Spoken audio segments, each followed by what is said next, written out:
ઢીલો છોકરાનું લગભગ 37મું વર્ષ હાલતું જાય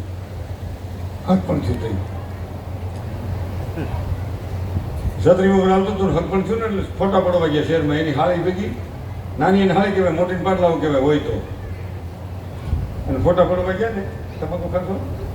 તો એ શું કે ફોટા પડવા હતા પાણીપુરી રેકડી પાસે નીકળ્યા ને તેની હાળી કે જીજુ એ જીજુ જીજુ જીજુ તો હા પાણીમાં બળ્યો થઈ ગયો બોલ શું છે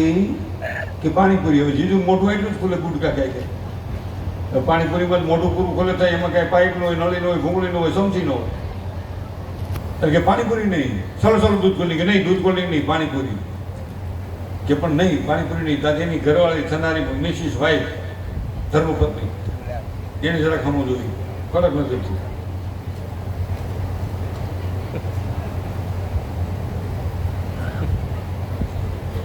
પાણીપુરી ચાલો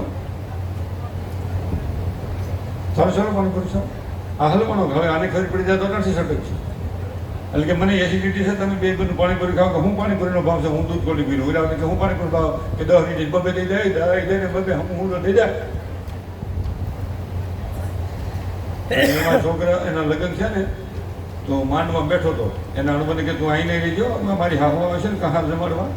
સતું થાય મારું મોઢું નથી ખુલતો કે ઓઈલો કે કાંઈ ચિંતા કરીને હું બેઠો એમાં ભૂદેવ હોય છે વિષ્ણુભાઈ જેવા એને કંઈક કામ સીધું અણવર આગા પર હોવી ગયો અને એની હાહુ આવ્યા ચોખાનો લોટ ને મને કહ્યું સમસી મોટી સાઈઝની ખાકરનો ભૂકો ને ઘી વધારે એ કુમાર ખોલો મોટું ખોલો કુમાર એટલું મોટું ખોલે એમ કેમ કરો છો જોરેશ કેવા ટકે ખોલો મોટું ખોલો જેક ચડાવતો ન ખોલે એની હાહુ માથે હાથ મૂક્યો દાદો કુમારનું માથું મીઠું ધૂળો કેમ કરો તમને પારકો પડો છે તાણ પર આવી ગયો કે લાવો બેન શરમાય છે જેમ આપણે ખેડૂત ઢાંઢાને મીઠું ચડાવે ને એમ કહા ચડાવું લેની ગુરગોમાની રામા મંડળના યુવાન મિત્રોને મારી પ્રાર્થના છે અને આખા માલ્યાસણ યુવાન મિત્રોને મારી પ્રાર્થના છે કે નિકોટિન ઝેર